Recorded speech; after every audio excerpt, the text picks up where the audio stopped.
Todo arranca con las primeras medidas del gobierno nacional que exceptuaban a algunos trabajadores de la obligación de concurrir a sus lugares de trabajo, mayores de 60 años o quienes habían estado en contacto presumiblemente con personas infectadas y con aquellos padres o madres que tenían a cargo sus hijos cuando cerraron las escuelas y se suspendieron las clases. Ahí comenzaron las primeras discusiones porque muchos empresarios entendieron, haciendo una interpretación, por supuesto, maniquea del decreto, más allá de su evidente, deficiente redacción, respecto a que las licencias de los padres y madres que se quedaban cuidando a sus hijos estaban justificadas, pero no eran remuneradas. Esto es algo absolutamente absurdo. Una emergencia sanitaria tiene como objetivo, además de atacar el problema puntual, también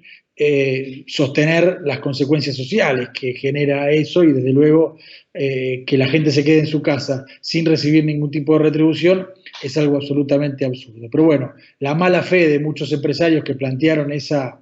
lectura del decreto un poco nos tiene acostumbrados, ¿no? Paradójicamente, algunas de esas empresas son justamente quienes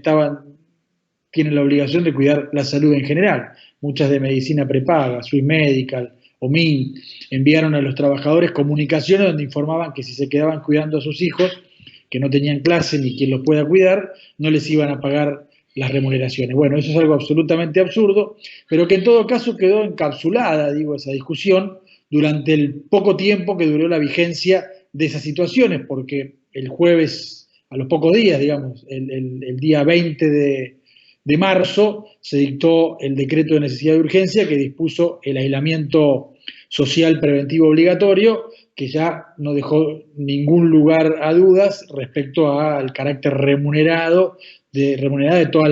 las licencias en general, y lo que sí estableció fueron excepciones, actividades que estaban exceptuadas del aislamiento y que debían continuar trabajando.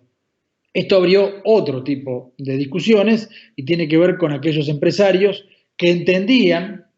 que su propia actividad era de las que estaban exceptuadas cuando esto no era tan claro o efectivamente, digamos, directamente no había ninguna duda de que no estaban incluidas dentro de esa excepción. Los casos más comunes fueron empresas de call centers, que entendiendo que son parte de las telecomunicaciones, quieren y mantienen la obligación de o la directiva a sus trabajadores y trabajadoras de que deben continuar, deben ir a cumplir con su trabajo efectivamente en el lugar de trabajo, empresas de seguridad privada, empresas de limpieza, no solo empresas de limpieza en actividades que siguen abiertas, sino en actividades que no siguen del todo abiertas, y muchos comercios y algunos vinculados a la medicina que no necesariamente tienen una función vinculada a este tipo de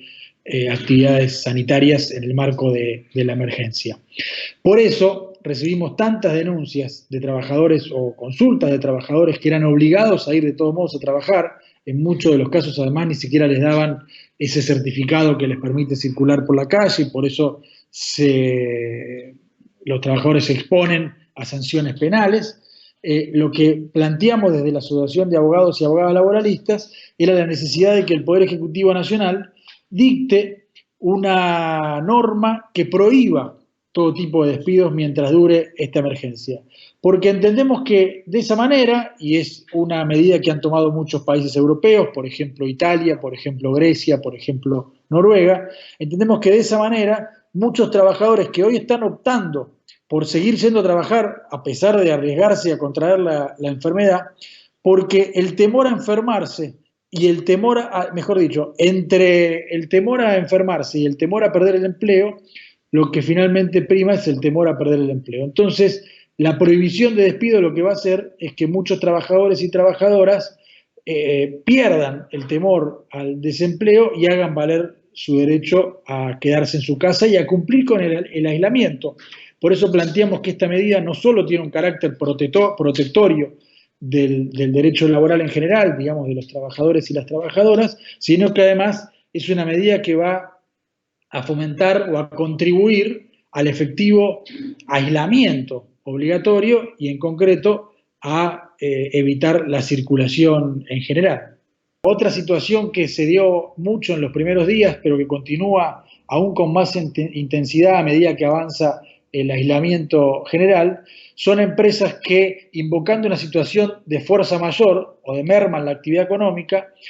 disponen suspender a sus trabajadores sin el pago de sus remuneraciones. Esto es algo absolutamente ilegal. El decreto de necesidad y urgencia que dispuso el aislamiento establece que en todos los casos es con el pago, con el cobro de las remuneraciones, pero este tipo de medidas está fundamentada en un artículo de la Ley de Contrato de Trabajo que efectivamente permite alegar las situaciones de fuerza mayor para suspender trabajadores, pero siempre cumpliendo otro tipo de requisitos, como en el caso de las empresas que establecen o que quieren disponer suspensiones de una cantidad determinada de trabajadores, es proporcional a la cantidad de trabajadores, dispone la obligación de iniciar un procedimiento preventivo de crisis, lo que implica, además de demostrar la situación de emergencia económica o la situación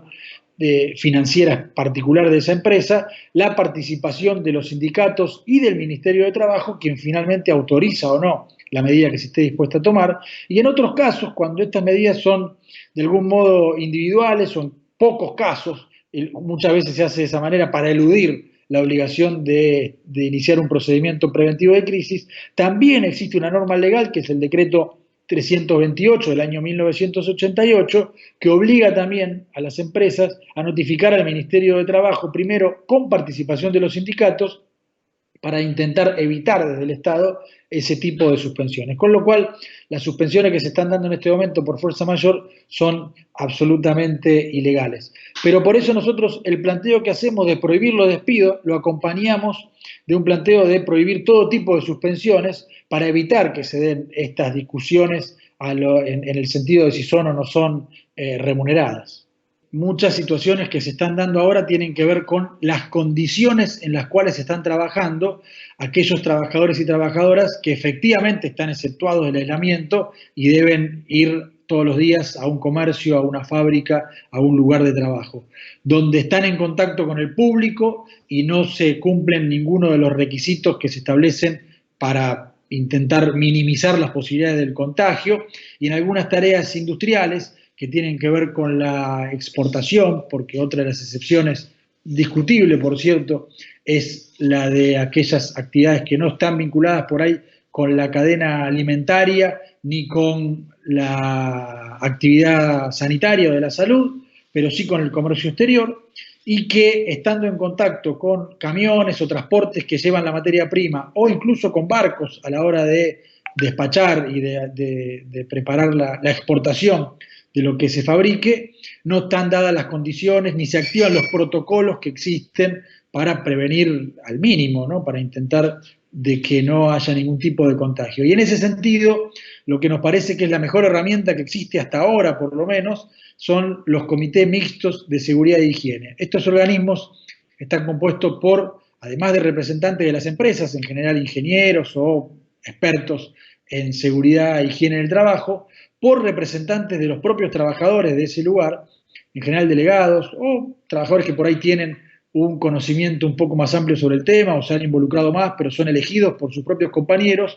para establecer cómo se realiza determinada actividad, en qué condiciones, para prevenir y sobre todo tienen el poder de negarse a efectuar o que se efectúe determinada tarea en un momento determinado por el peligro a que haya un accidente o la posibilidad de contraer una enfermedad.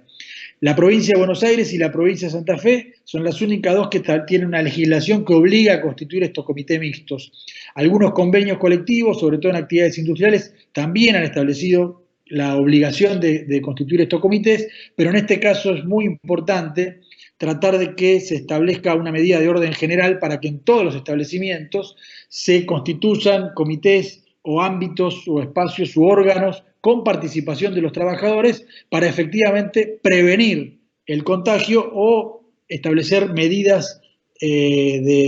preventivas en materia de salubridad y evitar que haya este tipo de contagio o exposición a posibles contagios en el marco de esta pandemia. Lo que se demuestra en muchos casos que están tomando Estado público es el carácter clasista en general de las fuerzas represivas, porque no actúa de igual manera un policía o un integrante de una fuerza de seguridad o el Estado en general frente a por ahí un trabajador o una persona o un pibe, una piba que está saliendo en la calle a hacer alguna compra, que frente a un empresario, vimos el caso de Vicentín, vimos el caso de otros que se encuentran circulando por la calle o hacia sus segundas viviendas sin ningún tipo de consecuencias, cuando el poder punitivo del Estado muestra su peor cara cuando el sector afectado son los trabajadores o sectores populares.